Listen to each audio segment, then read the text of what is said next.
In a small village near the great forests, there lived a man named Kofi. Everyone knew him as the yam farmer who lost his wife during childbirth. He raised his daughter, Adana, alone. She was his only child, and he loved her very much at first. Kofi worked hard in his yam fields every day. The sun would rise and set as he dug the earth, planted his yams, and waited for them to grow. When harvest time came, he would sell them at the big market in the next village.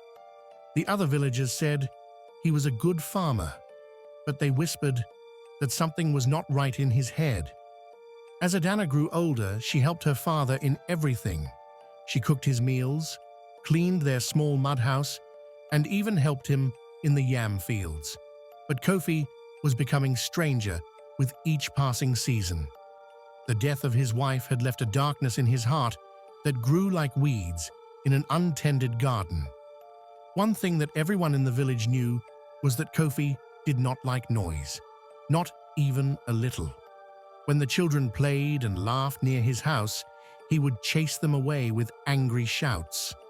Even the sound of birds singing in the morning would make him cover his ears and shake his head. Adana learned to be very quiet. She would walk softly, speak in whispers, and try not to make any sound when she worked. But she was young, and sometimes she would forget. Sometimes she would hum while cooking or drop a pot by accident. Each time this happened, Kofi's anger would grow bigger. The village elders saw what was happening. They would tell Kofi, "A child must be allowed to make noise. It is natural, like the rain falling or the wind blowing through the trees." But Kofi would not listen. He believed that silence was the most important thing in the world. One market day, while Kofi was selling his yams, Adana was at home preparing food. She was pounding yam in the big wooden mortar with a heavy pestle, just as she did every day. The rhythmic sound of pounding echoed through their compound. Thud, thud, thud. On this day, Kofi returned from the market earlier than usual. When he heard the pounding sound, something broke inside his mind. The darkness that had been growing in his heart took over completely. He rushed into the house, his eyes wild with anger. "Stop that noise," he shouted, but Adana didn't hear him over the sound of the pestle hitting the mortar.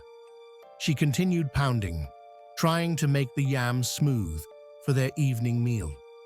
What happened next was so terrible that the old people still speak of it in whispers. In his madness, Kofi grabbed his daughter and pushed her into the big mortar. Before anyone could stop him, he took the pestle and began to pound, just as if he was pounding yam. The neighbors heard Adana's screams and ran to help, but it was too late. By the time they reached Kofi's compound, Adana was gone. Her father stood there, holding the pestle, his eyes empty, like a dry well. The villagers bound Kofi with strong ropes and took him to the chief's palace. The chief and his council of elders listened to what had happened. The chief spoke with great sadness. "This man has done something that even the animals in the forest would not do. He has killed his own child, the gift that his wife left him before she died." The punishment was swift. Kofi was banished from the village forever.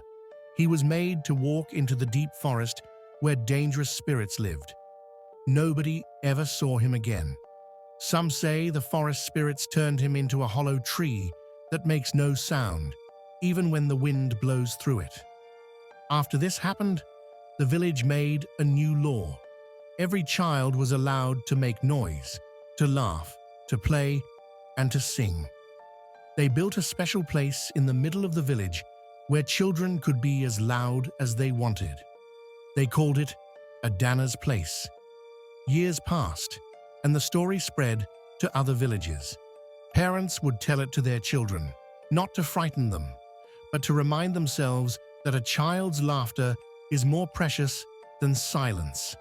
When young ones would play and make noise, instead of getting angry, parents would remember Adana and smile. The old people say that on quiet nights near Adana's place, you can hear the sound of children laughing even when no one is there. They say it is Adana's spirit, playing with all the children who were never allowed to make noise, now free to laugh and shout as much as they want. In the big market, where Kofi used to sell his yams, the women who pound fufu and yam now sing a special song. They sing it to remember Adana and to chase away the bad spirits of anger. Pound the yam, but never the child. Let the mortar ring with food, not fear, for a child's voice is sweeter than silence, and a father's love should conquer his anger. And so, the story has become a lesson for everyone in all the villages around. When a parent feels anger rising because of a child's noise, someone will whisper, "Remember Adana." These words are enough to calm the anger and remind everyone that children are precious gifts who should be allowed to fill the world with their sounds. The villagers also learned something else from this sad story. They learned that they must watch out for people who start acting strangely after losing someone they love. Now, when they see someone spending too much time alone or getting angry about small things, they make sure to help that person. They invite them to talk, to share meals, and to remember that no one should face their sadness alone. Every year, during the Yam Festival, the village holds a special ceremony at Adana's place. Children gather there to sing, dance, and make as much noise as they want. The adults watch and remember that sometimes the loudest sounds can come from the greatest joy, and that silence is not always golden. As for the mortar, where the terrible thing happened, the villagers did not destroy it. Instead, they turned it into a drum. They carved special patterns on it and placed it in the chief's palace. During important ceremonies, the drum is played to remind everyone that tools meant for feeding people should never be used to harm them. The story of Adana and her father is not just about a terrible thing that happened long ago. It is about how anger can grow like poison in someone's heart if they don't let others help them heal. It is about how important it is to let children be children, with all their noise and laughter and joy. Some people say that on the night of every full moon, if you walk past Adana's place, you might hear the sound of soft laughter carried on the wind. The old people say this is Adana's way of telling us that she has found peace, and that she wants all children to be free to express their joy without fear.